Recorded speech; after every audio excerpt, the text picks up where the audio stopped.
siif kanan barreesse xalayaa jaalalaa onnee koo ol seentee banattee balbalaa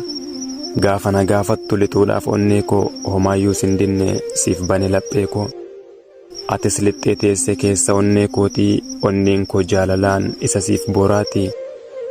jaalala dhugaa malee hin qabu qoraatti gammachuudhaan teesse atis hangarraatti kan natti dubbattu arraba keetiin homaanan shakkini yoomiyyuu keeti ani jettee natti himnaan onneen koo raafamee utuun of hin qabin jaalalaan qabamee waraansa jaalalaa onnee waraaname waraansi jaalalaa onneerraa gadhiigaa garaan wal jaallatte wal arguudhaaf fiigaa ajab jaalala kee argaa namacheessaa namatti nan dubbisu amala na balleessaa maal taate naan jedhu yeroo nyaara guuru argaa na jibbisiisa nama waliin turuu yogguun si yaadadhu dacheef samiin beeku namuu fayyaadan se'aa yommuun kolfee seequ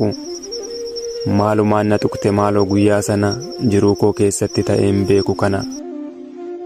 gatii tokko malee onnee koo fudhattee osoo olteen buliin miira koo dhuunfatte jireenyi koo si malee hiikkoo naaf hin qabu akkan si jaaladhuun yoomillee sin dhabu karaan jireenya koo icciitiinsaa siif galee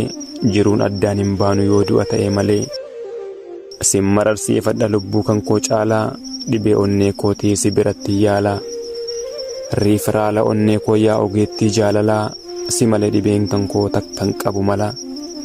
riifiraala onnee kootii yaa ogeettii jaalalaa si malee dhibeen kan koo takkaan qabu mala.